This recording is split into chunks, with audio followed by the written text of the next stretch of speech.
혹시 이런 느낌 이미 익숙해지셨나요? 분명 잠은 잤는데 아침에 일어나면 몸이 먼저 무겁습니다. 계단 몇 개만 올라가도 허벅지가 먼저 당기고 예전엔 가볍게 들던 장바구니가 어느 날부터 손목과 어깨를 같이 누릅니다. 밥은 크게 달라진 것도 없고 병원 검사 수치도 아주 나쁘지 않은데 이상하게 늙는 속도만 빨라진 것처럼 느껴집니다.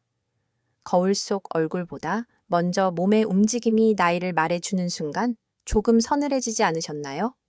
이런 질문을 먼저 드리고 싶습니다. 앉았다가 일어설 때 예전보다 한 박자 늦어지시나요? 오래 걷고 나면 숨보다 다리가 먼저 지치시나요? 특별히 아픈 곳은 없는데 몸 전체가 둔해졌다고 느끼시나요? 이 세 가지 중 두 가지 이상이 해당된다면 지금 몸은 아주 조용하지만 분명한 신호를 보내고 있습니다. 아직 큰 병의 이름으로 나타난 것은 아니지만 노화를 재촉하는 작은 균열이 이미 시작되고 있다는 뜻일 수 있습니다.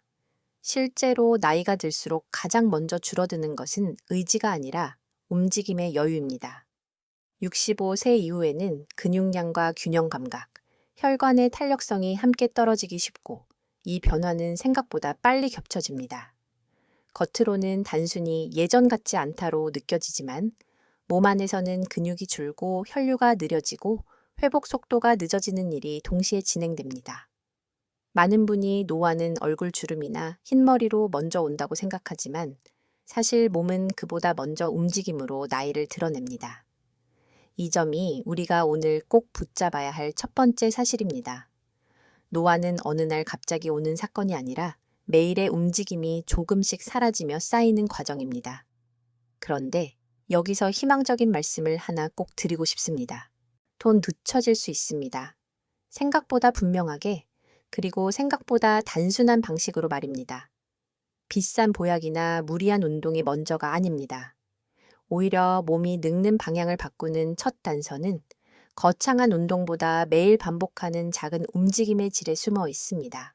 몸은 나이를 먹어도 반응합니다. 특히 근육과 혈관은 자극을 받으면 다시 깨어나는 성질이 있습니다. 늦었다고 느끼는 바로 그 시점에도 몸은 아직 포기하지 않습니다. 제가 외래에서 자주 만나는 70대 후반의 한 여성분이 계셨습니다. 큰 병은 없었습니다. 혈압도 어느 정도 관리되고 있었고 식사도 나쁘지 않았습니다. 그런데 본인은 계속 이렇게 말씀하셨습니다. 의사 선생님, 저는 아픈 데는 없는데 자꾸 몸이 작아지는 것 같아요. 처음엔 그 표현이 참 인상적이었습니다. 몸이 작아진다는 말, 자세히 들어보니 키가 줄었다는 뜻이 아니었습니다. 걸음 폭이 줄고, 팔을 흔드는 폭이 줄고, 집안에서 움직이는 방향이 줄고, 하고 싶은 마음까지 함께 줄어든다는 뜻이었습니다. 이건 참 많은 어르신들이 공통으로 하시는 이야기입니다. 아픈 병 하나보다 더 무서운 것은 나도 모르게 삶의 반경이 줄어드는 일입니다. 그분은 처음에 운동을 해야 한다는 말만 들으면 한숨부터 쉬셨습니다. 무릎이 시큰하고 허리가 뻣뻣하니 운동이라는 단어 자체가 부담이었던 겁니다. 그래서 저는 운동 이야기를 잠시 접었습니다. 대신 이렇게 말씀드렸습니다. 지금 필요한 건 운동을 잘하는 몸이 아니라 다시 움직이고 싶어지는 몸입니다. 그리고 아주 작은 것부터 시작했습니다. 아침에 일어나 의자에 앉아 발바닥을 천천히 바닥에 눌러보기, 종아리에 힘이 들어오는 느낌을 10초만 느껴보기, 냠 앉았다 일어설 때 숨을 멈추지 않고 길게 내쉬기. 너무 단순해 보여서 처음에는 다들 의아해 하십니다. 이게 정말 도움이 되느냐고요? 그런데 바로 여기에 반전이 있습니다. 많은 분이 노화를 늦추려면 격렬하게 땀을 흘려야 한다고 믿습니다. 하지만 나이가 들수록 몸은 강한 자극보다 정확한 자극에 더 잘 반응합니다. 많이 하는 것보다 제대로 하는 것이 더 중요해집니다. 특히 근육과 혈관, 신경은 연결되어 움직입니다. 그래서 작은 움직임이라도 정확하게 반복하면 몸은 아직 써야 하는구나 하고 다시 회복 방향으로 돌아서기 시작합니다. 반대로 무작정 많이 걷거나 억지로 버티면 오히려 통증이 먼저 올라오고 몸은 움직임을 위험한 것으로 기억하게 됩니다. 이것이 많은 분이 운동을 시작하고도 오래 못 가는 이유입니다. 이제 잠깐 아주 쉬운 비유로 설명드리겠습니다. 몸은 오래된 집의 배관과 전기선이 함께 연결된 시스템과 비슷합니다. 근육은 물을 밀어 올리는 펌프이고 혈관은 물길이며 신경은 스위치입니다. 펌프가 약해지면 물길도 느려지고 스위치 반응도 둔해집니다. 그러면 집 전체가 멀쩡해 보여도 점점 활기가 사라집니다. 나이 들수록 손발이 차고 다리가 무겁고 일어설 때 불안한 이유가 여기에 있습니다. 단순히 한 군데가 늙는 것이 아니라 연결된 시스템 전체가 조금씩 늦어지고 있는 것입니다. 그래서 노화를 늦추는 핵심은 한 부위만 관리하는 것이 아니라 이 연결을 다시 살리는 데 있습니다. 바로 움직임이 그 연결을 깨우는 가장 빠른 신호가 됩니다. 그렇다면 질문이 생기실 겁니다. 많이 움직이지도 않았는데 왜 이렇게 빨리 약해질까? 오히려 쉬고 있는데도 왜 회복이 안 될까? 여기서 많은 전문가가 공통으로 말하는 주류 의학의 설명은 분명합니다. 나이가 들수록 근육 합성은 느려지고 오래 앉아 있는 시간은 길어지며 혈류와 균형 감각은 함께 떨어집니다. 그런데 일부 전문가는 여기에 더해 문제는 단순한 노화가 아니라 움직임의 패턴이 무너진 것이라고 강조합니다. 저는 이 관점이 매우 중요하다고 생각합니다. 나이 자체보다 더 무서운 것은 몸이 자꾸 안 쓰는 방식으로 적응해버리는 것입니다. 몸은 참 정직해서 쓰지 않는 기능부터 줄여나갑니다.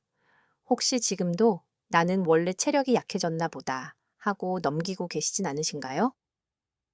그렇다면 오늘 이 순간부터 생각을 조금만 바꿔보셨으면 합니다. 체력이 사라진 것이 아니라 몸이 깨어날 기회를 너무 오래 받지 못했을 수도 있습니다. 이 차이는 큽니다. 전자는 포기하게 만들고 후자는 시작하게 만듭니다. 끝까지 보시면 노화를 늦추는 움직임의 정확한 순서와 타이밍, 그리고 많은 분이 무심코 하는 가장 흔한 실수까지 알려드릴게요. 이제 다음 이야기에서는 왜 가만히 쉬는 시간이 길어질수록 몸은 오히려 더 빨리 늙는지, 그 조용한 메커니즘을 아주 쉽게 풀어드리겠습니다. 많은 분이 이렇게 생각하십니다. 나이 들면 쉬어야지. 괜히 움직였다가 더 아프면 어쩌나. 이 마음은 너무나 자연스럽습니다. 실제로 몸이 뻣뻣하고 다리가 무거우면 쉬는 것이 가장 안전한 선택처럼 느껴집니다. 그런데 바로 여기서 노화의 속도가 갈라지기 시작합니다. 몸은 피곤할 때 잠깐 쉬면이 회복되지만 너무 오래 가만히 있으면 회복 모드가 아니라 절약 모드로 들어갑니다. 그리고 이 절약 모드가 길어질수록 몸은 점점 더 빨리 늙는 방향으로 적응합니다. 쉽게 말해 보겠습니다. 몸은 늘 지금 어떤 기능이 필요한가를 살피며 에너지를 배분합니다. 자주 걷지 않으면 걷는데 필요한 근육을 조금씩 줄입니다. 자주 일어나지 않으면 균형을 잡는 신경 반응을 조금씩 늦춥니다. 깊게 숨 쉬지 않으면 가슴과 복부를 움직이는 힘도 얕아집니다. 이것은 몸이 게을러서가 아닙니다. 아주 효율적으로 살아남기 위해 덜 쓰는 기능부터 정리하는 것입니다. 문제는 이 효율이 노년에는 치명적인 방향으로 작동할 수 있다는 점입니다. 편하자고 줄인 기능이 결국은 독립적인 생활을 무너뜨릴 수 있기 때문입니다. 주류 의학에서는 오래 앉아 있는 시간이 길수록 근육량 감소, 혈당 조절 저하, 혈류 정체, 관절 경직이 함께 나타나기 쉽다고 설명합니다. 이건 이미 널리 알려진 사실입니다. 특히 허벅지와 종아리처럼 큰 근육은 몸의 엔진 역할을 하는데 이 부위가 덜 움직이면 혈액을 심장 쪽으로 밀어 올리는 힘도 약해집니다.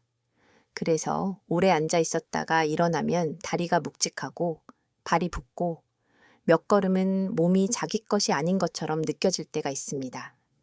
단지 다리만 굳는 것이 아니라 순환 전체가 느려지는 것입니다. 그런데 여기서 의외의 진실 하나가 나옵니다. 많은 분이 많이 안 움직여서 오히려 에너지가 남아있겠지라고 생각하십니다. 하지만 실제로는 그 반대인 경우가 많습니다. 몸은 적당히 움직여야 에너지를 잘 만들어냅니다. 너무 오래 가만히 또 있으면 혈류가 느려지고 산소와 영양 전달도 둔해지며 몸은 더 쉽게 피로를 느낍니다. 그래서 특별히 한 일이 없는데도 오후가 되면 눈꺼풀이 무겁고 허리가 꺾이듯 주저앉고 싶어집니다. 이 피로는 단순한 나이 탓이 아니라 움직임이 부족해서 생기는 정체의 피로일 수 있습니다. 물이 흐르지 않으면 맑아 보이는 웅덩이도 금세 탁해지듯 몸도 흐름이 멈추면 생기가 먼저 흐려집니다. 여기서 잠깐 떠올려 보셨으면 합니다. 하루 중 가장 오래 움직이지 않는 시간은 언제인가요? 식사 후 의자에 오래 앉아 계실 때인가요? 텔레비전을 보며 몇 시간 같은 자세로 계실 때인가요? 아니면 피곤하다는 이유로 아침부터 몸을 크게 깨우지 못하는 시간인가요? 몸은 그 시간이 길수록 이 정도 기능이면 충분하구나 라고 배워버립니다. 무섭지 않으신가요? 내가 늙어서 움직임이 줄어드는 것이 아니라 줄어든 움직임이 나를 더 늙게 만들고 있을 수 있다는 사실 말입니다. 제가 만났던 한 남성분은 은퇴 후에 오히려 몸이 더 빨리 무너졌다고 하셨습니다. 직장 다닐 때는 피곤해도 출퇴근하며 걷고 계단도 오르고 사람들을 만나며 자주 몸을 움직였습니다. 그런데 은퇴 후에는 이제 좀 쉬자는 마음으로 하루 대부분을 소파에서 보내셨습니다. 처음 몇 달은 좋았습니다. 편했고 조용했고 무릎도 덜 아픈 것 같았습니다. 그런데 1년쯤 지나자 이상한 일이 생겼습니다. 잠은 더 잤는데 더 피곤했고 자이더 밥맛은 줄었고 다리가 갑자기 약해진 느낌이 들었다고 하셨습니다. 병원 검사상 큰 이상은 없었지만 본인은 분명히 느끼셨습니다. 내 몸이 멈춰가는 것 같다고요? 사실 그분 몸은 멈춘 것이 아니라 덜 쓰는 방향으로 아주 성실하게 적응하고 있었던 겁니다. 물론 여기에는 조금 다른 의견도 있습니다. 어떤 전문가는 충분한 휴식이 노년 건강에 무엇보다 중요하다고 강조합니다. 맞는 말입니다. 무리한 활동 후의 회복, 통증이 심할 때의 보호, 수면 부족을 보충하는 휴식은 반드시 필요합니다. 하지만 저는 여기서 한 가지를 분명히 나누고 싶습니다. 회복을 위한 휴식과 기능을 잃게 만드는 정지는 전혀 다릅니다. 회복은 다시 움직이기 위한 준비지만 정지는 움직이지 않아도 되는 몸으로 굳어지는 과정입니다. 둘은 비슷해 보여도 결과는 완전히 다릅니다. 그래서 노화를 늦추는 첫걸음은 많이 운동하는 것이 아닙니다. 오래 멈춰 있지 않는 것입니다. 1시간 운동보다 더 중요한 것이 10시간의 정지를 깨는 일일 때가 많습니다. 이 말이 조금 낯설게 들리시지요? 하지만 생각해 보시면 이해가 되실 겁니다. 하루에 30분 산책을 해도 나머지 시간을 거의 앉아서 보내면 몸은 대부분의 시간을 정지 상태로 기억합니다. 반대로 짧더라도 자주 움직이면 몸은 나는 아직 쓰이고 있구나 라고 받아들입니다. 바로 그 차이가 노화의 속도를 바꿉니다. 이제 30초만 집중해 보세요. 지금 자리에서 발가락을 천천히 쥐었다 펴고 발 뒤꿈치를 살짝 들었다 내려 보십시오. 별것 아닌 것 같지만 종아리 안쪽이 미세하게 당기고 발바닥이 깨어나는 느낌이 드실 수 있습니다. 몸은 이렇게 작은 자극에도 반응합니다. 달의 문제는 우리가 그 반응을 너무 늦게, 너무 드물게 준다는 것입니다. 조금이라도 도움이 되신다면 이 영상을 가까운 가족이나 부모님과 함께 보셔도 좋습니다. 노화는 혼자 막는 것이 아니라 함께 움직일 때 더 오래 늦출 수 있습니다. 다음 이야기에서는 왜 많은 분이 가장 먼저 다리에서 신호를 받는지, 그리고 종아리와 허벅지가 노화의 속도를 가장 먼저 드러내는 이유를 구체적으로 말씀드리겠습니다. 몸은 참 정직합니다. 특히 다리는 더 그렇습니다. 얼굴은 화장으로 가릴 수 있고 표정은 의지로 버틸 수 있지만 다리는 지금 몸의 상태를 숨기지 못합니다. 예전보다 천천히 걷게 되고 문턱 하나 넘을 때도 발끝이 조심스러워지고 오래 서 있으면 종아리가 먼저 단단하게 뭉칩니다. 많은 분이 이것을 단순히 나이 들어서 그렇지? 라고 넘기지만 사실 다리는 몸 전체 노화의 가장 이른 보고서와도 같습니다. 몸이 약해지는 순서를 보면 다리에서 먼저 작은 글씨로 경고가 적히기 시작합니다. 왜 하필 다리일까요? 이유는 단순합니다. 다리는 몸에서 가장 크고 가장 많이 써야 하는 근육을 가진 곳이기 때문입니다. 허벅지와 엉덩이, 종아리는 걷고 서고 방향을 바꾸고 넘어지지 않게 버티는 모든 순간에 관여합니다. 쉽게 말해 다리는 이동수단이 아니라 생존 장치입니다. 그래서 이 부위에 힘이 빠지기 시작하면 단순히 걸음이 느려지는 문제가 아니라 몸 전체가 이제 조심해야 한다는 모드로 바뀌기 시작합니다. 움직임이 줄고 자신감이 줄고 활동 범위가 줄고 결국 생활의 반경 자체가 작아집니다. 제가 오래 기억하는 한 환자분이 계십니다. 74세의 남성분이셨는데 처음에는 무릎 통증 때문에 오신 줄 알았습니다. 그런데 이야기를 들어보니 정작 가장 불편한 건 통증보다 자신감의 상실이었습니다. 예전에는 혼자 시장도 가고 버스도 타고 동네 한 바퀴는 가볍게 돌았는데 어느 날부터 자꾸 혹시 넘어질까봐 겁이 난다고 하셨습니다. 특별히 크게 넘어진 적도 없었습니다. 그런데 몇 달 전 욕실 앞에서 발이 순간적으로 미끄러질 뻔한 뒤로 몸이 먼저 겁을 기억한 겁니다. 그 뒤부터 걸음은 눈에 띄게 짧아졌고 발을 끌듯이 걷기 시작했고 종아리는 점점 가늘어졌습니다. 그분이 조용히 하신 말씀이 아직도 생생합니다. 선생님, 다리가 약해진 게 아니라 내가 나를 못 믿겠어요. 이 말은 참 중요합니다. 다리 노화는 단순히 근육의 문제만이 아닙니다. 신경, 균형, 자신감, 두려움이 함께 얽혀 있습니다.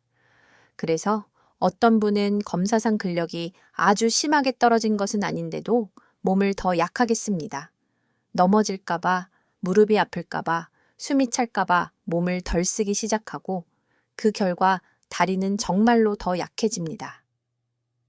몸이 약해져서 덜 움직이는 것 같지만 덜 움직여서 더 빨리 약해지는 악순환이 시작되는 것입니다. 여기서 가장 먼저 드러나는 부위가 바로 종아리입니다. 종아리는 흔히 제2의 심장이라고 불립니다. 너무 익숙한 표현이라 가볍게 들릴 수 있지만 여기엔 분명한 생리학적 이유가 있습니다. 종아리 근육은 걸을 때마다 수축과 이완을 반복하면서 아래쪽에 머물기 쉬운 혈액을 위로 밀어 올리는 펌프 역할을 합니다. 이건 널리 알려진 주류의학의 설명입니다. 그래서 종아리를 잘 쓰지 않으면 다리만 약해지는 것이 아니라 혈액순환 전체가 둔해지고 발이 붓고 오래 앉아있다 일어날 때 몸이 굼떠집니다.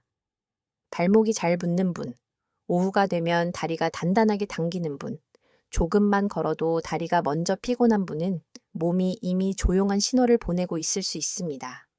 그런데 여기서 의외의 사실이 하나 더 있습니다. 많은 분이 허벅지가 더 중요하다고 생각하지만 실제로는 종아리의 작은 변화가 더 빨리 체감될 때가 많습니다. 왜냐하면 종아리는 하루의 움직임, 빈도에 아주 민감하게 반응하기 때문입니다. 계단을 피하고 의자에 오래 앉아있고 집 안에서도 발을 끌듯 걷는 습관이 반복되면 종아리는 금방 덜 써도 되는 부위로 분류됩니다. 그러면 근육이 줄고 탄력이 떨어지고 걷는 리듬이 무너지기 시작합니다. 반대로 아주 짧은 시간이라도 자주 깨어나게 해주면 생각보다 빠르게 반응하는 부위도 종아리입니다. 이것이 희망적인 부분입니다. 혹시 샤워를 하다가 자신의 다리를 보고 깜짝 놀란 적 있으신가요? 예전보다 종아리선이 가늘어졌거나 무릎 위 허벅지가 갑자기 휑해 보인 적은 없으신가요? 이건 단순한 미용의 문제가 아닙니다. 근육은 모양이 아니라 기능입니다. 줄어든 다리는 곧 줄어든 지지력이고 줄어든 추진력이며 줄어든 안정감입니다. 손으로 종아리를 가볍게 만져보면 예전보다 말랑함이 없고 힘이 비어있는 느낌이 들 때가 있습니다. 바로 그 촉감도 하나의 단서입니다. 몸은 숫자보다 먼저 감각으로 알려줍니다. 물론 여기에도 다른 견해는 있습니다. 일부 전문가들은 다리 근육 감소보다 관절의 퇴행이나 발의 감각 저하를 더 중요한 시작점으로 보기도 합니다. 실제로 무릎 연골, 발바닥 통증, 고관절, 뻣뻣함이 먼저 문제를 만들기도 합니다. 맞는 말입니다. 다리 노화는 하나의 원인으로만 설명되지 않습니다. 하지만 임상적으로 보면 근육, 순환, 균형, 관절은 서로 따로 무너지지 않습니다. 하나가 약해지면 다른 하나가 부담을 대신 떠안고 결국 전체 움직임의 질이 함께 떨어집니다. 저는 그래서 다리 노화를 볼 때 한 부위의 통증보다 움직임의 자신감이 줄었는가를 더 중요하게 봅니다. 저희 아버지도 처음엔 믿지 않으셨습니다. 나는 매일 조금씩 걷는데 뭐가 문제냐고 하셨지요. 그런데 자세히 보니 걷는 양보다 방식이 달라져 있었습니다. 보폭이 줄고 발을 충분히 밀어내지 못하고 팔도 거의 흔들지 않았습니다. 겉보기엔 걷고 있지만 몸 전체로는 반쯤 멈춘 걸음이었던 겁니다. 이 차이는 아주 큽니다. 똑같이 20분을 걸어도 다리를 쓰며 걷는 사람과 넘어지지 않으려고 겨우 버티며 걷는 사람의 몸은 전혀 다르게 반응합니다. 그래서 앞으로 우리는 얼마나 많이 보다 어떻게 움직이는가를 더 중요하게 보게 될 것입니다. 여기서 기억하셔야 할 질문이 하나 있습니다. 내 다리는 오늘 나를 지탱하고 있나요? 아니면 겨우 끌고 가고 있나요? 이 질문에 솔직해지는 순간 몸을 다시 살리는 출발점이 보입니다. 다음 이야기에서는 많은 분이 믿고 있는 걷기 운동이 왜 때로는 충분하지 않고 어떤 경우에는 오히려 몸을 더 지치게 만드는지 그 반전의 이유를 차분히 풀어드리겠습니다. 많은 분이 다리 이야기를 들으면 곧바로 이렇게 말씀하십니다. 그래서 저는 매일 걷습니다. 정말 좋은 습관입니다. 걷기는 분명 몸을 깨우는 기본 움직임입니다. 혈류를 돕고 관절을 부드럽게 하고 기분을 안정시키는 데도 도움이 됩니다. 실제로 의학적으로도 걷기는 심혈관 건강과 기초 체력 유지에 매우 유익한 활동으로 널리 권장됩니다. 이 점은 분명합니다. 그런데 여기서 한 가지 조심스럽게 말씀드리고 싶은 것이 있습니다. 걷고 있다는 사실만으로는 충분하지 않을 때가 있다는 점입니다. 이 말이 조금 서운하게 들리실 수도 있습니다. 아니, 운동하라고 해서 걷고 있는데 그것도 부족하다고? 하지만 오늘 제가 드리고 싶은 메시지는 걷기가 소용없다는 뜻이 아닙니다. 걷기만으로 해결되지 않는 부분이 있다는 뜻입니다. 특히 나이가 들수록 몸은 단순한 이동보다 더 섬세한 자극을 필요로 합니다. 근육을 다시 쓰게 하는 자극, 균형을 깨우는 자극, 관절을 안전하게 움직이게 하는 자극, 혈관과 호흡을 함께 부드럽게 열어주는 자극이 필요합니다. 걷기는 훌륭한 시작이지만 모든 문제의 완전한 해답은 아닐 수 있습니다. 왜 그럴까요?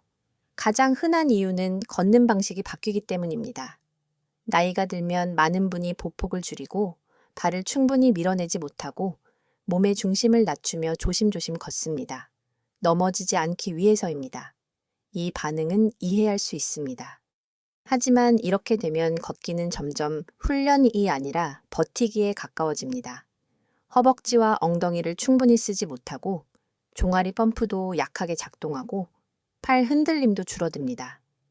겉으로 보기엔 분명 걷고 있는데 나의 몸속에서는 필요한 부위가 생각만큼 깨어나지 않는 것입니다. 여기서 중요한 주류의학 사실 하나가 있습니다. 나이가 들수록 특히 빠르게 약해지기 쉬운 것은 하체 대근육과 균형 관련 신경 반응입니다. 그런데 평평한 길을 천천히 걷는 것만으로는 이 두 가지를 충분히 자극하지 못하는 경우가 많습니다. 심폐의 건강에는 도움이 되어도 일어서는 힘이나 방향을 바꾸는 안정성, 넘어지지 않게 버티는 반응까지는 충분히 회복시키지 못할 수 있습니다. 그래서 어떤 분은 매일 산책을 하시는데도 의자에서 일어날 때 힘들고 화장실 바닥에서 순간적으로 휘청하고 계단 앞에서 자신감이 떨어집니다. 분명 걷고 있는데 왜 이럴까? 바로 이 질문이 다음 단계로 가는 분입니다. 더 놀라운 사실도 있습니다. 어떤 분은 걷기 후에 오히려 더 늙은 느낌을 받습니다. 몸이 더 무겁고 무릎이 더 시큰하고 오후가 되면 눕고 싶다고 하십니다. 왜 그럴까요? 첫째, 몸이 준비되지 않은 상태에서 오래 걷기 때문입니다. 둘째, 엉덩이와 허벅지 대신 무릎과 허리로 버티며 걷기 때문입니다. 셋째, 걷기 전후에 몸을 깨우고 풀어주는 짧은 움직임이 빠져 있기 때문입니다. 그러면 걷기는 회복이 아니라 소모가 됩니다. 특히 체력이 떨어져 있는 몸에서는 좋은 운동도 방식이 틀리면 피로를 비처럼 남깁니다. 제가 기억하는 한 여성분은 매일 아파트 단지를 40분씩 걸으셨습니다. 스스로도 참 대단하다고 생각하셨고 가족들도 그렇게 믿었습니다. 그런데 정작 본인은 점점 더 다리에 힘이 빠진다고 하셨습니다. 처음엔 이해가 잘 되지 않았습니다. 하지만 걸으시는 모습을 직접 보니 이유가 보였습니다. 상체는 굳어 있고 팔은 거의 움직이지 않고 발은 바닥을 밀지 못한 채 끌리듯 나갔습니다. 엉덩이는 거의 쓰지 못하고 있었고 무릎 앞쪽만 반복적으로 부담을 받고 있었습니다. 그분은 운동을 하고 계셨지만 동시에 몸을 더 비효율적으로 쓰는 패턴을 연습하고 계셨던 것입니다. 이쯤에서 이런 생각이 드실 수 있습니다. 그럼 걷지 말라는 건가요? 아닙니다. 절대 그렇지 않습니다. 걷기는 여전히 중요합니다. 다만 걷기 전에 몸을 깨우는 준비가 필요하고 걷는 동안 어떤 부위를 쓰는지 알아차릴 필요가 있으며 걷고 난 뒤 회복을 돕는 짧은 정리가 필요하다는 뜻입니다. 다시 말해 걷기를 중심으로 하되 그 앞뒤에 작은 움직임을 더해야 몸이 늙는 쪽이 아니라 살아나는 쪽으로 반응합니다. 여기에는 전문가들 사이에 시선 차이도 있습니다. 어떤 전문가는 노년 건강에는 걷기만 꾸준히 해도 충분하다고 강조합니다. 실제로 앉아서만 지내는 것보다 매일 걷는 것은 훨씬 낫습니다. 반면 다른 전문가는 걷기만으로는 근 감소와 낙상 위험을 막기 어렵다며 근력과 균형 훈련을 함께 해야 한다고 말합니다. 저는 두 의견 모두 일리가 있다고 봅니다. 다만 현실적으로는 몸 상태에 맞춘 조합이 더 중요합니다. 아예 안 걷는 것보다 걷는 것이 훨씬 좋지만 이미 다리 힘이 줄고 자신감이 떨어진 분에게는 걷기만 시키는 것으로는 부족할 수 있습니다. 한번 상상해 보십시오. 오래된 나무 문을 여는데 경첩이 뻣뻣하면 아무리 힘으로 밀어도 소리만 크고 문은 잘 열리지 않습니다. 먼저 살짝 풀어주고 움직이는 방향을 바로잡아야 문이 부드럽게 열립니다. 몸도 비슷합니다. 굳은 몸을 바로 오래 걷게 하면 소리만 커집니다. 무릎이 아프고 허리가 뻣뻣하고 숨이 차지요. 하지만 먼저 발목을 깨우고 종아리를 깨우고 엉덩이와 호흡을 연결해주면 같은 걷기도 훨씬 부드럽고 살아있는 움직임이 됩니다. 혹시 지금까지 나는 꾸준히 걷는데도 왜 더 늙는 느낌이지? 하고 스스로를 탓하셨나요? 그렇다면 이제는 탓보다 조정을 해보셔야 합니다. 노력의 양이 부족했던 것이 아니라 몸이 원하는 순서가 달랐을 수 있습니다. 이 차이를 알면 운동은 부담이 아니라 다시 회복의 도구가 됩니다. 그리고 바로 여기서 많은 분이 놓치는 전환점이 나옵니다. 몸은 큰 운동보다 먼저 작은 정확한 움직임에서 안심을 배웁니다. 몸이 안심하면 더 잘 움직이고, 더 잘 움직이면 혈류가 돌고, 혈류가 돌면 근육과 균형이 다시 살아나기 시작합니다. 결국 노화를 늦추는 열쇠는 버티며 많이 걷는 것이 아니라 몸이 제대로 깨어난 상태에서 움직이게 만드는 것입니다. 다음 이야기에서는 의사들이 실제로 중요하게 보는 집안에서 바로 시작할 수 있는 아주 작은 움직임의 핵심을 말씀드리겠습니다. 거창하지 않지만 몸의 반응은 의외로 분명합니다. 워드 카운트 1024. 이제부터는 조금 안심하셔도 됩니다. 지금까지 말씀드린 내용이 몸의 문제를 보여주는 이야기였다면 이제는 몸을 다시 살리는 방향으로 넘어갑니다. 많은 분이 노화를 늦추는 움직임이라고 하면 어렵고 복잡한 운동법을 떠올리십니다. 하지만 실제로 몸이 가장 먼저 반응하는 것은 작고 정확한 움직임입니다. 특히 나이가 들수록 몸은 강한 자극보다 안전한 자극에 더 잘 마음을 엽니다. 무서워하지 않는 움직임, 아프지 않은 움직임, 그리고 이건 할 수 있겠다 싶은 움직임이 오히려 더 깊은 변화를 만듭니다. 그래서 제가 가장 먼저 권하는 것은 근육을 키우는 운동이 아니라 몸에 다시 신호를 보내는 움직임입니다. 몸은 쓰는 만큼 살아납니다. 그런데 여기서 중요한 것은 양보다 순서입니다. 차갑게 굳은 몸에 바로 힘을 주기보다 먼저 깨우고 그 다음 연결하고 마지막에 지탱하게 해야 합니다. 이 순서를 지키면 같은 3분도 몸의 반응이 전혀 달라집니다. 반대로 순서를 무시하면 열심히 해도 피로만 남고 몸은 운동을 싫어하게 됩니다. 주류 의학에서 분명히 말하는 사실 하나가 있습니다. 근육은 단지 힘을 내는 조직이 아니라 혈당 조절과 혈류 유지, 관절 안정, 낙상 예방에 모두 관여하는 대사기관입니다. 다시 말해, 근육은 보기 좋으라고 필요한 것이 아니라 오래 혼자 살기 위해 필요한 조직입니다. 그런데 근육은 무리한 자극보다 반복적이고 적절한 사용에 더 잘 반응합니다. 특히 하체 근육과 자세를 잡는 작은 근육들은 짧더라도 자주 자극해 주는 것이 중요합니다. 바로 이 점 때문에 노년의 운동은 센 운동보다 잘 설계된 움직임이 더 중요해집니다. 그렇다면 어떤 움직임이 좋을까요? 저는 세 가지를 핵심으로 봅니다.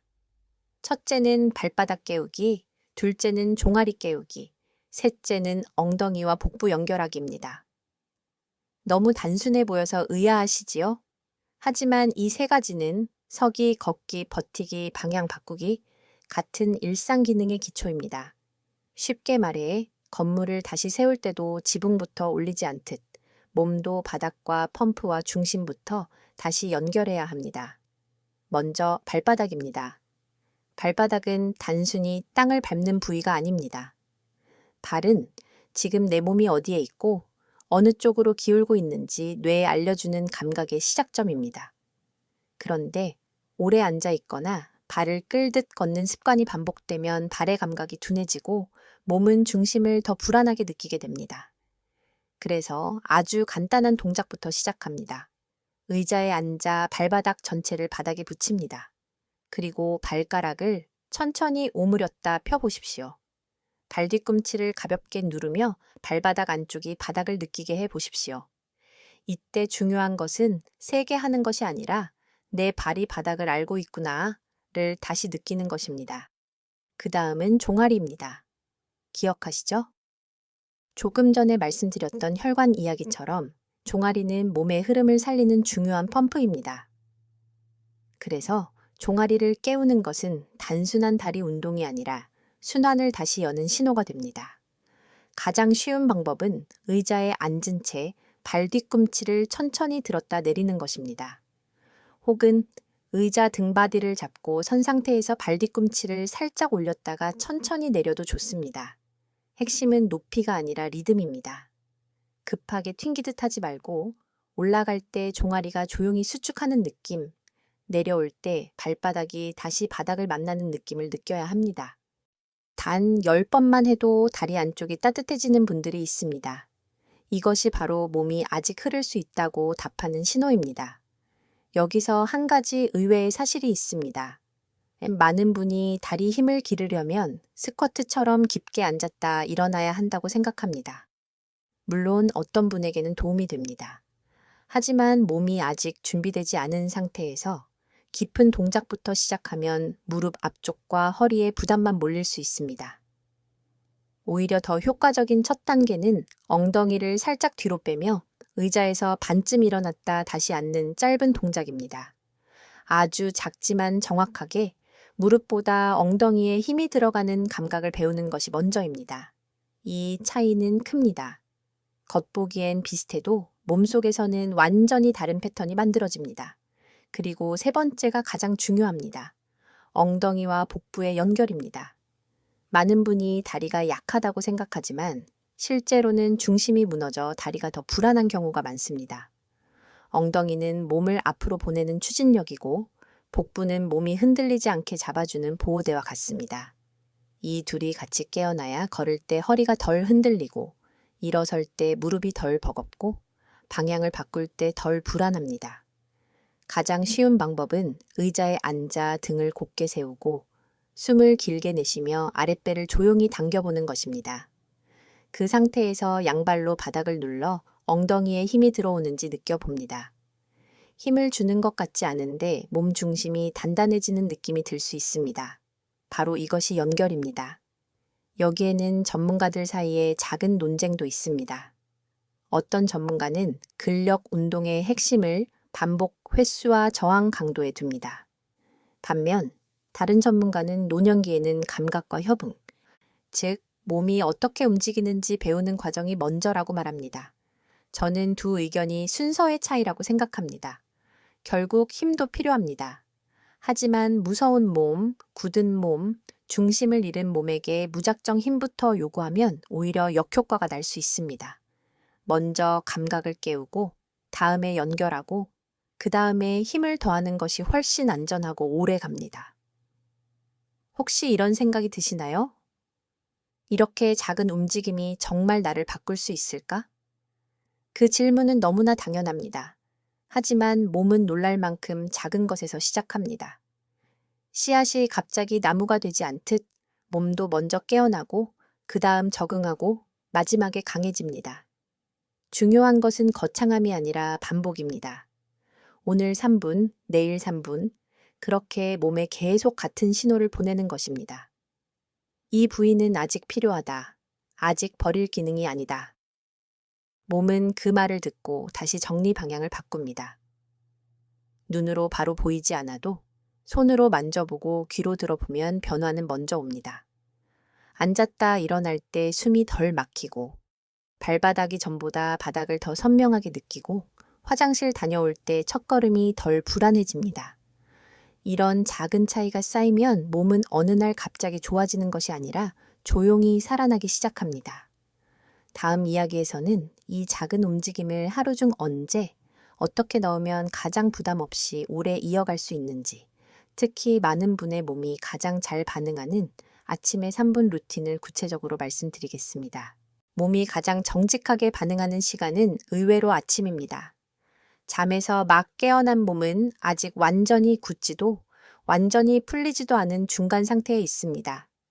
바로 이때 주는 작은 자극은 하루 전체의 움직임을 바꾸는 첫 신호가 됩니다. 그래서 저는 많은 분께 아침 3분을 바꾸면 하루의 노화 속도가 달라집니다. 라고 말씀드립니다. 거창한 운동 계획보다 먼저 몸이 깨어나는 첫 순간을 어떻게 쓰는지가 더 중요할 때가 많습니다. 왜 하필 아침일까요? 밤새 자는 동안 몸은 오래 같은 자세를 유지합니다. 그 사이 혈류는 낮보다 느려지고 관절과 근육은 움직임이 줄어들며 특히 발목과 종아리, 허리 주변은 굳은 느낌을 남기기 쉽습니다. 그래서 아침 첫걸음이 조심스럽고 허리를 펴는 데 시간이 걸리고 화장실 다녀오는 짧은 거리도 몸이 아직 준비되지 않은 듯 느껴집니다. 이건 비정상이 아니라 아주 흔한 반응입니다. 문제는 이 굳은 상태를 그대로 하루의 시작으로 굳혀버리는 것입니다. 아침에 몸을 깨우지 못하면 몸은 오전 내내 절반쯤 잠든 채로 움직입니다. 주류 의학적으로 보아도 아침에 가벼운 움직임은 혈류를 서서히 올리고 관절 윤활을 돕고 신경계가 자세와 균형을 다시 조정하는 데 유익합니다. 갑자기 강한 운동을 하라는 뜻이 아니라 밤새 멈춰있던 시스템에 이제 다시 움직일 시간입니다. 라고 알려주는 것입니다. 특히 노년에는 이 전환이 천천히 부드럽게 이루어질수록 몸이 덜 놀라고 더 잘 반응합니다. 바로 여기서 아침 3분의 가치가 나옵니다. 짧지만 방향이 정확하면 몸은 그 신호를 아주 크게 받아들입니다. 그렇다면 실제로 어떻게 하면 좋을까요? 저는 아침 루틴을 3단계로 나눕니다. 첫 번째는 깨우기, 두 번째는 흐르게 하기, 세 번째는 일으키기입니다. 이름만 들으면 어려워 보이지만 전혀 그렇지 않습니다. 오히려 너무 단순해서 처음엔 이게 다인가요? 싶을 수 있습니다. 하지만 기억하셔야 합니다. 몸은 아침에 큰 자극을 원하는 것이 아니라 안전하게 연결되는 신호를 원합니다. 첫 번째, 깨우기입니다. 침대에서 바로 벌떡 일어나지 마십시오. 먼저 누운 자세나 앉은 자세에서 발목을 천천히 위아래로 움직여 보십시오. 발끝을 몸쪽으로 당겼다가 멀리 밀어내듯 10번 정도 반복합니다.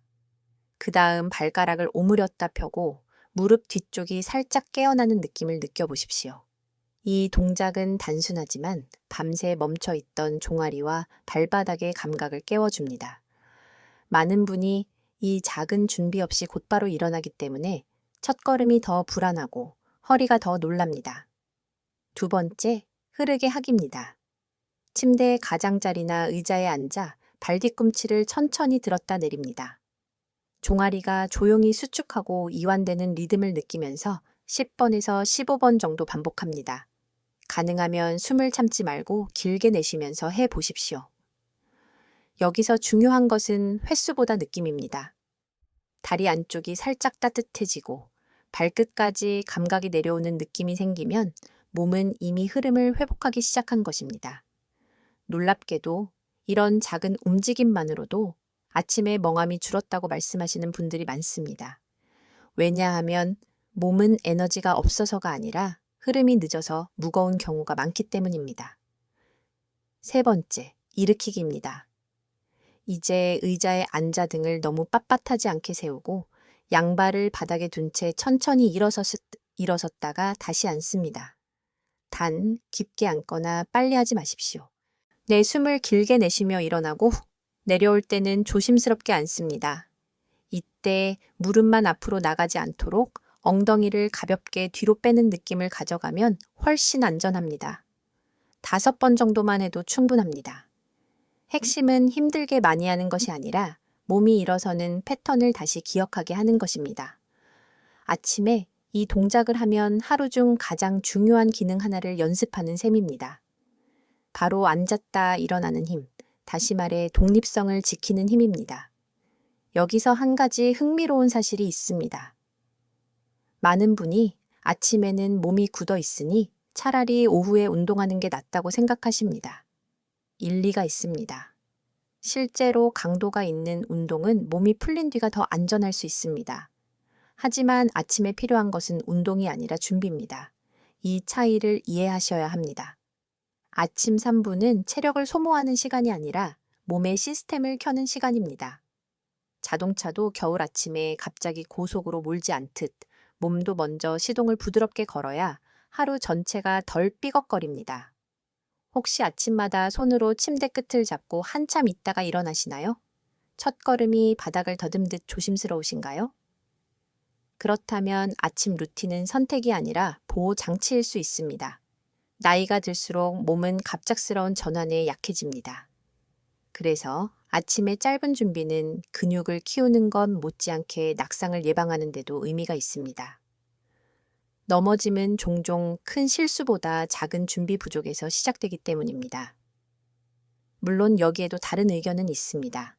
어떤 전문가들은 걷기, 자전거, 수영처럼 지속적인 유산소 운동이 더 중요하다고 말합니다. 맞습니다. 심장과 폐, 전신 지구력을 위해서는 그런 운동도 매우 중요합니다. 하지만 저는 아침 루틴을 그 운동의 경쟁자가 아니라 토대라고 생각합니다. 바닥이 흔들리는 집에 좋은 가구를 들여도 편하지 않듯 몸의 기초 연결이 깨진 상태에서는 좋은 운동도 부담으로 느껴질 수 있습니다. 반대로 아침 3분으로 몸의 감각과 중심을 깨워두면 같은 산책도 훨씬 덜 피곤하고 더 효과적으로 느껴질 수 있습니다. 이쯤에서 작은 약속 하나를 드리고 싶습니다. 오늘부터 딱 3일만 해보십시오. 길게 하지 않아도 됩니다. 발목 10번, 발뒤꿈치 들기 10번, 앉았다 일어서기 5번. 이 정도면 충분합니다. 그리고 몸이 보내는 첫 변화를 느껴보십시오. 아침 첫 걸음이 덜 무겁거나 화장실 다녀온 뒤 몸이 조금 덜 굳거나 식탁에 앉을 때 허리가 덜 꺾이는 느낌이 생길 수 있습니다. 변화는 늘 거창한 곳이 아니라 일상의 가장 짧은 장면에서 먼저 시작됩니다. 이 영상이 도움이 되신다면 혼자만 듣지 마시고 부모님이나 가까운 분께도 꼭 전해주세요. 특히 나이 들어서 어쩔 수 없다고 체념하시는 분께는 이런 작은 루틴이 다시 시작할 용기를 줄 수 있습니다. 다음 이야기에서는 아침만큼이나 중요한 저녁의 움직임을 말씀드리겠습니다. 피곤한 밤에 무엇을 해야 회복이 빨라지고 무엇을 하면 오히려 밤새 몸이 더 굳는지 차분히 이어서 설명드리겠습니다. 많은 분이 저녁이 되면 이렇게 생각하십니다. 오늘도 피곤했으니 이제 가만히 쉬어야지. 물론 맞습니다. 저녁은 몸을 몰아붙이는 시간이 아니라 풀어주는 시간입니다. 그런데 여기서 아주 중요한 차이가 생깁니다. 잘 쉬는 것과 그냥 멈춰 있는 것은 다릅니다. 저녁에 몸을 부드럽게 풀어주면 회복이 빨라지지만 피곤하다는 이유로 굳은 채 멈춰 있으면 몸은 밤새 더 뻣뻣해질 수 있습니다. 그래서 저녁의 움직임은 운동이 아니라 정리입니다. 하루 동안 쌓인 긴장과 불균형을 풀어주는 짧은 정리 말입니다. 특히 나이가 들수록 저녁의 몸은 아침과 또 다릅니다. 아침이 굳은 몸을 깨우는 시간이라면 저녁은 버틴 몸을 달래는 시간입니다. 낮 동안 걸으면서 무릎과 발목에 쌓인 부담, 의자에 오래 앉아 있으면서 허리와 엉덩이에 생긴 긴장, 무의식적으로 어깨에 힘을 주며 만든 목 주변의 경직이 저녁에는 더 분명하게 드러납니다.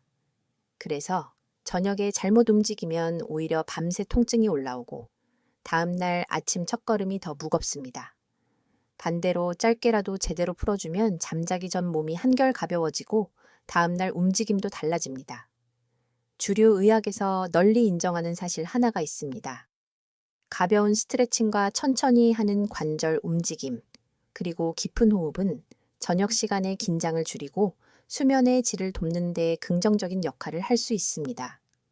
특히 교감신경이 과하게 올라가 있던 몸을 진정시키고 낮 동안 수축된 근육을 부드럽게 이완시키는 데 유익합니다. 물론 여기서 말하는 것은 격한 운동이 아닙니다. 숨이 찰 만큼의 강한 자극은 오히려 몸을 다시 각성시키고 어떤 분들에게는 통증을 더 키울 수 있습니다.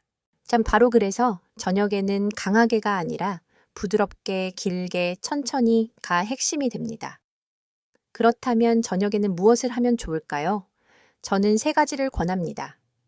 첫째는 발목과 종아리 풀기, 둘째는 엉덩이와 허리의 긴장 낮추기, 셋째는 호흡으로 몸의 속도를 늦추기입니다.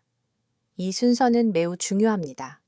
왜냐하면 다리의 말단에서부터 긴장을 풀고 중심을 안정시키고 마지막에 신경계를 가라앉혀야 몸이 이제 쉬어도 안전하다고 느끼기 때문입니다. 먼저 발목과 종아리입니다. 하루 동안 가장 많이 버티는 부위인데 의외로 가장 방치되기도 합니다. 소파나 의자에 앉아서 발목을 천천히 돌려보십시오. 한쪽 방향으로 5번, 반대 방향으로 5번이면 충분합니다. 그리고 발끝을 몸쪽으로 당겼다가 멀리 보내듯 천천히 움직여 보십시오. 이어서 발 뒤꿈치를 들었다 내리는 동작을 아주 가볍게 10번 정도 합니다. 아침보다 더 부드럽게, 더 느리게 하는 것이 좋습니다. 이때 종아리가 단단히 조여드는 느낌보다 서서히 풀리며 따뜻해지는 느낌을 찾으셔야 합니다. 다음은 엉덩이와 허리입니다.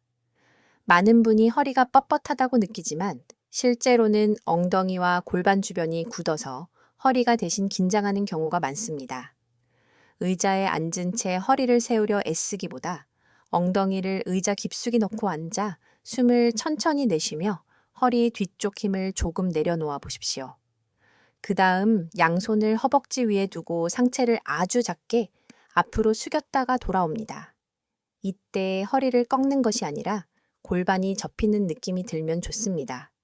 혹은 침대 가장자리에 앉아 무릎을 살짝 벌리고 상체를 살짝 앞으로 기울인 채 2번에서 3번 깊게 숨 쉬는 것도 좋습니다.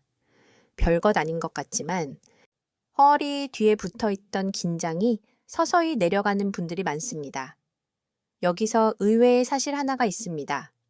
많은 분이 저녁에는 허리를 세게 젖히거나 다리를 강하게 당겨 느려야 풀린다고 생각하십니다. 그런데 나이가 들수록 몸은 강한 당김보다 작은 이완에 더 잘 반응할 때가 많습니다. 특히 허리와 무릎이 예민한 분은 세게 느리는 스트레칭이 오히려 다음날 통증을 남길 수 있습니다. 오히려 더 효과적인 것은 부드럽고 짧게 하지만 자주입니다. 몸은 위협을 느끼지 않아야 진짜로 풀립니다. 겁먹은 몸은 절대로 깊이 이완되지 않습니다. 3번째는 호흡입니다. 이것은 많은 분이 가장 가볍게 여기지만 실제로는 저녁 루틴의 핵심일 수 있습니다. 피곤한데도 몸이 쉽게 잠들지 않는 이유는 단순히 에너지가 남아서가 아니라 몸의 경계가 아직 풀리지 않았기 때문입니다. 그래서 숨을 길게 내쉬는 연습이 필요합니다. 코로 편하게 들이마시고 입이나 코로 조금 더 길게 내쉽니다. 숫자를 세자면 들숨보다 날숨이 약간 길면 됩니다. 이때 어깨를 끌어올리지 말고 아랫배와 옆구리가 천천히 움직이는 것을 느껴보십시오. 몸은 긴 숨을 통해 이제 괜찮다고 배웁니다.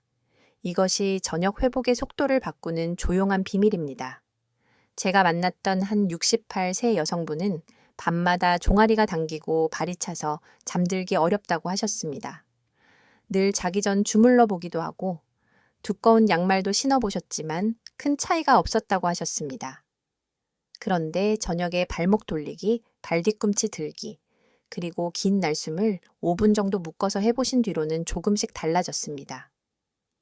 처음엔 별 차이 없네요 하시더니 일주일쯤 지나서는 이상하게 다리가 덜 시끄러워요 라고 표현하셨습니다. 저는 그 말이 참 정확하다고 생각했습니다. 회복은 늘 조용하게 옵니다. 갑자기 확 좋아지는 것보다 몸이 덜 시끄러워지고 덜 불안해지는 것으로 먼저 시작됩니다. 물론 저녁 움직임에도 조심할 점은 있습니다. 식사 직후 바로 깊게 숙이거나 무릎을 많이 구부리는 동작은 불편할 수 있습니다. 어지럼증이 잦은 분, 심한 허리 통증이 있는 분, 균형에 자신이 없는 분은 반드시 의자나 침대처럼 안정된 지지대를 이용하는 것이 좋습니다.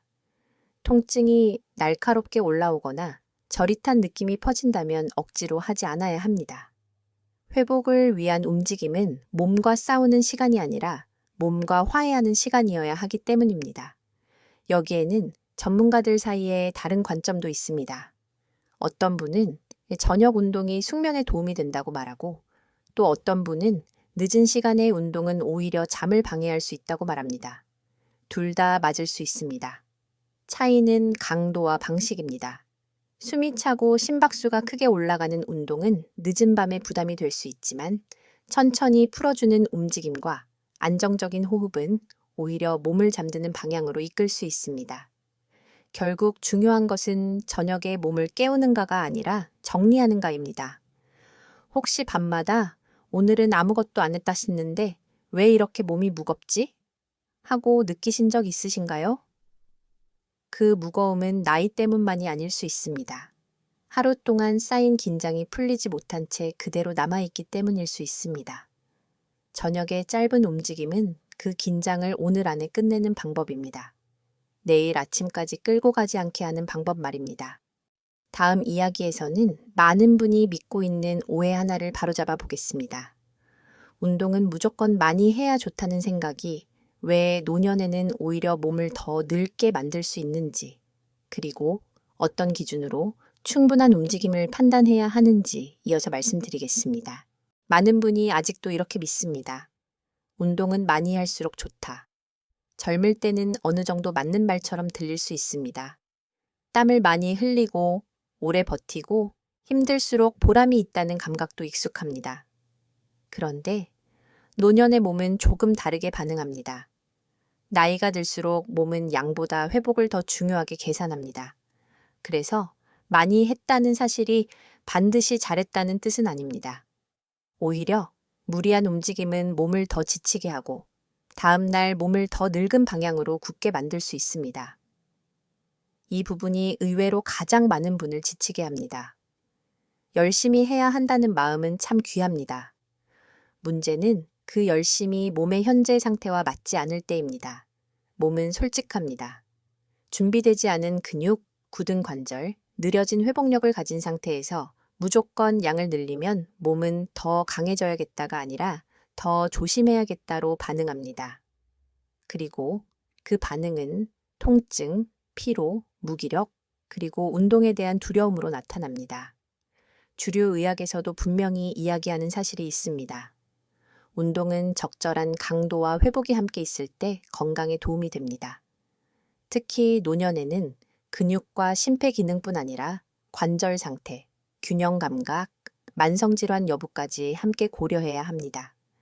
다시 말해 좋은 운동이란 많이 한 운동이 아니라 하고 난 뒤 몸이 다음 날도 다시 할 수 있는 운동입니다.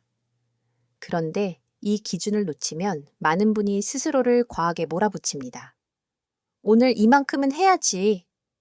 남들은 더 걷는데. 힘들어야 효과가 있지. 이런 생각이 오히려 몸을 늙게 만드는 압박이 될 수 있습니다. 여기서 꼭 말씀드리고 싶은 반전이 하나 있습니다. 내 노년의 몸에는 힘든 운동보다 회복되는 운동이 더 중요할 때가 많습니다. 이 말이 약하게 들리실 수도 있습니다. 하지만 절대 그렇지 않습니다. 회복되는 운동은 몸을 안심시키고 몸이 안심하면 더 잘 움직이며 더 잘 움직이면 근육과 혈류와 균형이 다시 살아납니다. 반대로 매번 하고 나서 몸살처럼 지치고 이틀 쉬어야 하고 무릎이 쑤시고 허리가 잠기는 운동은 몸을 강하게 만드는 대신 몸에게 경고를 남길 수 있습니다. 제가 만났던 72, 새해 한 남성분은 건강을 지키겠다는 마음이 정말 강하셨습니다. 비가 오나 추우나 하루만 보 이상을 꼭 채우셨습니다. 주변에서도 대단하다고 했고 본인도 자부심이 있으셨습니다.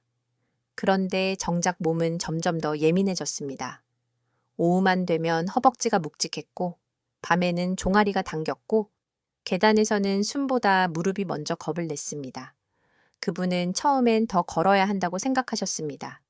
하지만 저는 오히려 걸음수를 조금 줄이고 대신 중간중간 짧게 쉬며 발목과 엉덩이를 깨우는 움직임을 넣어보시라고 말씀드렸습니다.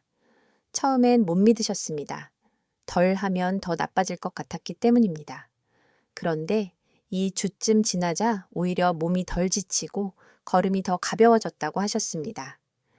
열심히 안 해서 좋아진 것이 아니라 몸이 회복할 수 있는 만큼 했기 때문에 좋아진 것입니다. 혹시 이런 경험 있으신가요? 운동한 다음 날 시원하다보다 몸이 망가질 것 같다는 느낌이 더 강했던 적 말입니다. 계단을 내려갈 때 허벅지가 후들거리고 앉았다 일어날 때 무릎이 먼저 찌르듯 아프고 잠깐의 운동 후 하루 전체가 무너졌던 경험이 있으신가요? 그렇다면 몸은 이미 기준을 알려주고 있는 것입니다. 양을 줄이라는 뜻이 아니라 방식을 바꾸라는 뜻입니다. 여기에는 전문가들 사이에 시선 차이도 있습니다. 어떤 전문가는 일정 수준 이상의 강도는 반드시 필요하다고 말합니다. 실제로 근육과 심폐 기능을 유지하려면 너무 약한 자극만으로는 한계가 있을 수 있습니다.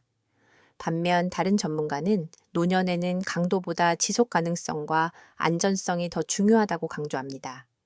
저는 이 둘이 싸우는 의견이 아니라 순서의 차이라고 생각합니다. 처음부터 강도를 올리는 것이 아니라 몸이 받아들일 수 있는 안전한 움직임을 반복해 기반을 만든 뒤 조금씩 높여가야 한다는 뜻입니다. 토대가 없는 집의 2층부터 얹지 않는 것과 같습니다. 또 하나 많은 분이 놓치는 사실이 있습니다. 운동의 효과는 운동하는 순간보다 그 다음 24시간에 결정되는 경우가 많습니다.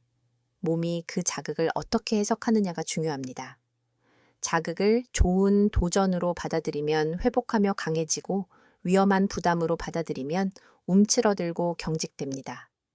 그래서 운동 후에 잠이 더 잘 오는지, 식욕이 너무 떨어지지 않는지, 다음날 걸음이 더 무겁지 않은지를 보는 것이 중요합니다. 노년의 운동은 기록보다 반응을 읽는 지혜가 필요합니다. 이제 아주 실용적인 기준을 하나 드리겠습니다. 운동을 하고 난 뒤 3가지를 살펴보십시오. 첫째, 통증이 날카롭게 오래 남지 않는가. 둘째, 다음날 일상 기능이 더 나빠지지 않는가. 셋째, 다시 하고 싶을 정도의 여유가 남는가. 이 3가지가 맞으면 대체로 몸에 맞는 강도일 가능성이 높습니다. 반대로 운동 후에 하루 종일 축 처지고 이틀 동안 겁이 나고 얄매 몸이 더 움츠러든다면 그것은 의지가 부족한 것이 아니라 강도가 맞지 않았을 수 있습니다. 이쯤에서 이런 질문이 생기실 수 있습니다. 그러면 어느 정도가 적당한 걸까? 정답은 남의 기준이 아니라 내 몸의 표정에 있습니다. 운동 중 숨이 조금 차더라도 대화가 완전히 끊기지 않는지, 몸 어딘가가 불타듯 아프지 않은지, 끝나고 나서 기운이 완전히 바닥나지 않는지를 보셔야 합니다. 노년의 몸은 경쟁이 아니라 협력이 필요합니다. 이 몸과 오래 가려면 이 몸을 이겨야 하는 대상이 아니라 설득해야 하는 동반자로 대해야 합니다.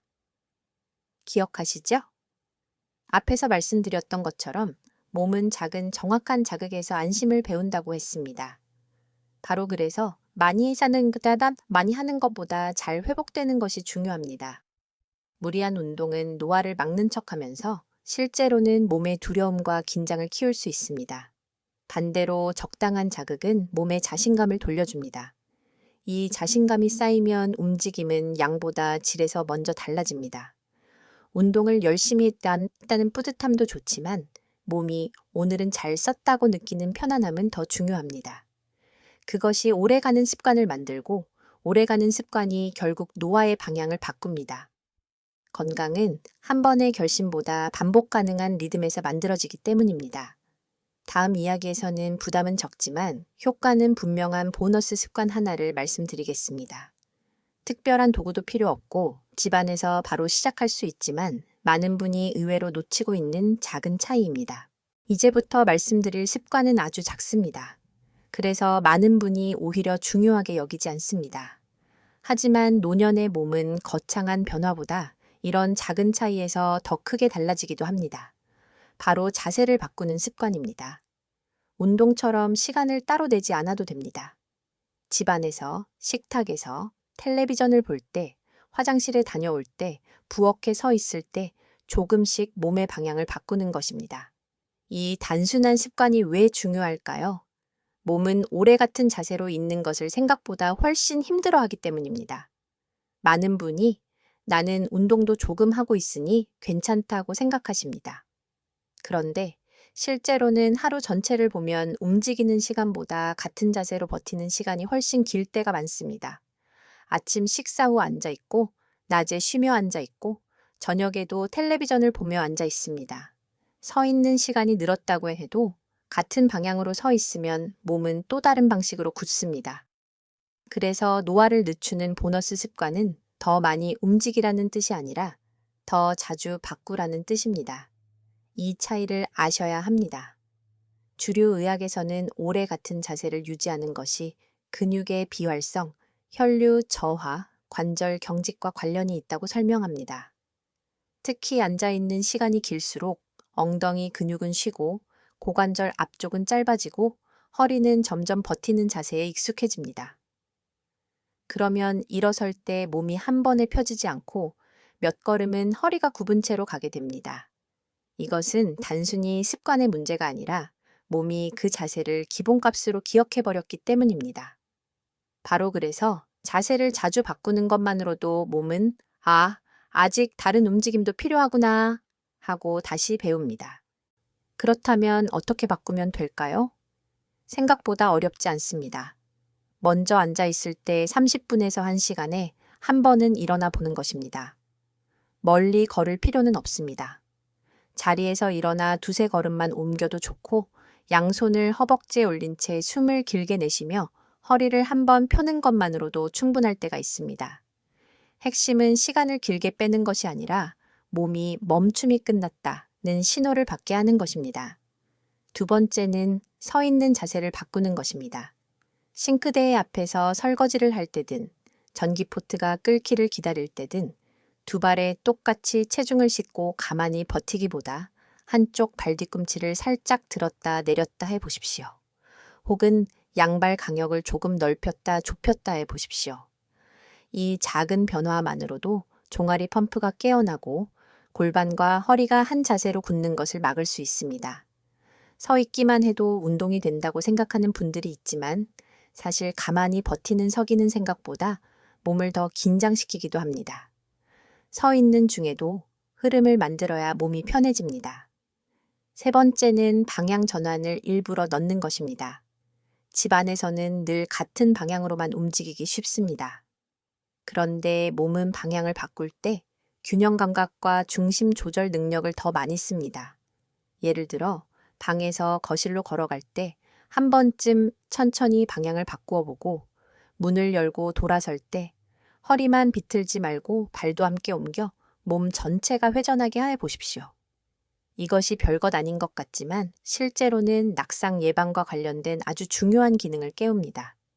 많은 분이 넘어지는 순간은 직선으로 걷다가가 아니라 돌아서다가 방향을 틀다가 발이 꼬이는 짧은 순간에 생기기 때문입니다. 여기서 의외의 사실이 하나 있습니다.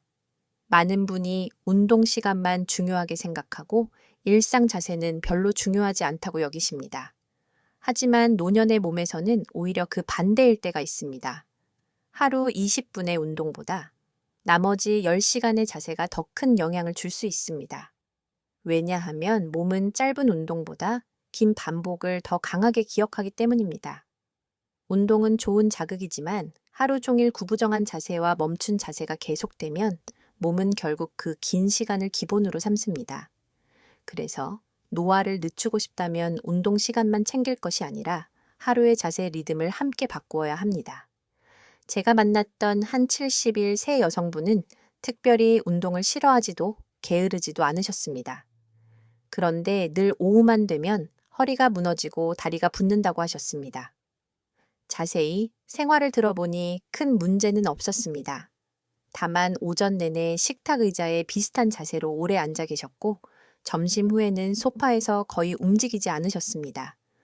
그래서 저는 새로운 운동보다 자세 바꾸기 알람부터 권했습니다. 40분마다 한 번 일어나기, 부엌에서 서 있을 때 발뒤꿈치 들기 5번, 화장실 다녀온 뒤 다시 앉기 전에 가볍게 상체 펴기. 처음엔 너무 단순해서 웃으셨습니다. 그런데 열흘쯤 지나서는 오후에 붓기와 허리 무너짐이 조금 덜하다고 하셨습니다. 특별한 운동을 더한 것이 아니라 몸이 한 자세에 갇히지 않게 해준 것뿐이었습니다. 여기에는 전문가들 사이에 해석 차이도 있습니다. 어떤 전문가는 규칙적인 운동만 해도 충분하다고 말할 수 있고 또 다른 전문가는 비운동 시간의 움직임, 그러니까 생활 속 자주 움직이는 습관이 훨씬 중요하다고 강조합니다.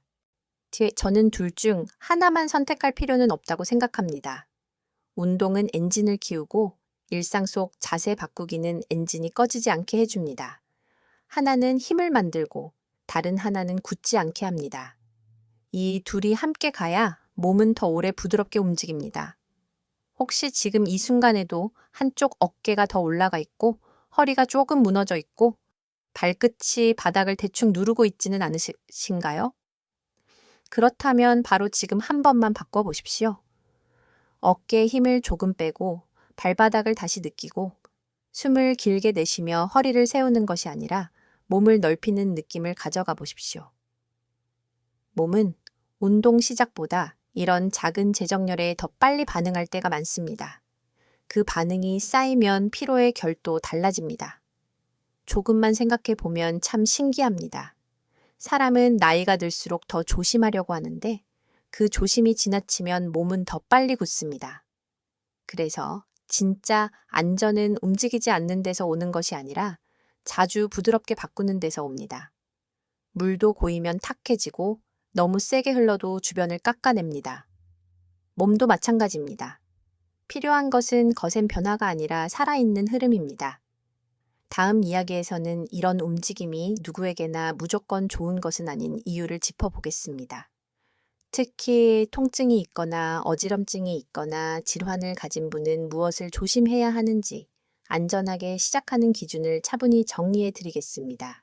여기까지 들으시면서 어떤 분은 고개를 끄덕이셨을 것이고 어떤 분은 조금 걱정되셨을지도 모릅니다. 좋은 건 알겠는데 나는 무릎이 안 좋다. 나는 허리가 약한데 괜찮을까? 가끔 어지럽고 혈압약도 먹고 있는데 해도 되나? 이런 질문은 아주 중요합니다.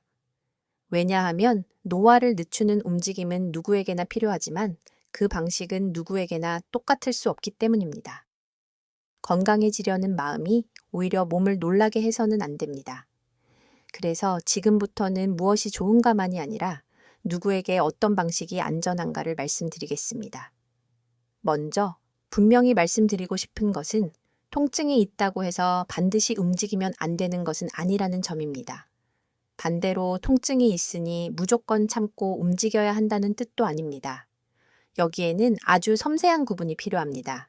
일반적으로 뻣뻣함, 묵직함, 오래 앉아 있다가 처음 움직일 때의 불편함처럼 서서히 풀리는 느낌은 비교적 흔한 범주에 들어갑니다. 하지만 찌르듯 날카로운 통증, 저릿하게 퍼지는 통증, 다리에 힘이 갑자기 빠지는 느낌, 가슴 답답함이나 심한 어지럼증과 함께 오는 불편감은 다른 문제일 수 있습니다. 이런 경우에는 억지로 따라하기보다 반드시 자신의 주치의나 전문의와 상의하는 것이 우선입니다. 주류 의학에서도 운동과 움직임은 대부분의 노년 건강에 긍정적이지만 개인의 질환 상태와 증상에 따라 강도와 방식 조절이 필요하다고 봅니다. 특히 심혈관 질환, 심한 골관절염, 급성 허리 통증, 낙상 위험이 큰 어지럼증, 신경학적 질환이 있는 경우에는 같은 동작이라도 접근이 달라져야 합니다. 중요한 것은 할까 말까보다 어떻게 조정할까입니다. 바로 이 관점을 가지셔야 몸을 지키면서도 포기하지 않을 수 있습니다. 예를 들어 무릎이 안 좋은 분들은 앉았다 일어나는 동작이 무조건 나쁜 것은 아닙니다. 다만 깊이와 속도, 그리고 방식이 중요합니다. 무릎을 많이 접는 깊은 자세나 반동을 주는 반복은 부담이 될 수 있지만 의자의 높이를 조금 높이고 엉덩이를 뒤로 빼며 손으로 의자를 가볍게 짚고 천천히 일어나는 방식은 오히려 도움이 될 수 있습니다. 핵심은 무릎 하나로 버티지 않게 하는 것입니다. 엉덩이와 발바닥, 호흡이 함께 움직이도록 도와야 무릎이 덜 외롭습니다. 허리가 예민한 분도 마찬가지입니다. 허리를 세게 꺾거나 비트는 움직임은 오히려 부담이 될 수 있습니다. 하지만 허리를 가만히 보호하기만 하면 주변 근육은 더 굳고 결국 일상 동작도 더 불편해질 수 있습니다. 그래서 허리 자체를 직접 공격하는 것이 아니라 발목과 종아리, 엉덩이와 복부를 먼저 깨워 허리가 덜 대신 일하게 만들어야 합니다. 이것이 정말 중요합니다. 허리를 낫게 하려면 허리만 붙잡고 있을 것이 아니라 허리가 덜 고생하게 주변을 도와야 합니다. 또 어떤 분은 어지럼증이 있어서 하는 동작이 무섭다고 하십니다. 너무 당연한 마음입니다. 이런 경우에는 반드시 앉은 자세에서 시작하는 것이 좋습니다. 발목 움직이기, 발뒤꿈치 들기, 호흡 조절, 앉은 상태에서 체중을 좌우로 아주 작게 옮기는 연습부터 해보실 수 있습니다. 필요하다면 등바디와 팔걸이가 있는 의자를 사용하고 주변에 미끄러운 물건이 없도록 정리해야 합니다. 노년의 움직임은 용감함보다 환경이 더 중요할 때가 많습니다. 몸이 안전하다고 느껴야 제대로 반응하기 때문입니다. 여기서 많은 분이 놓치는 의외의 사실이 하나 있습니다.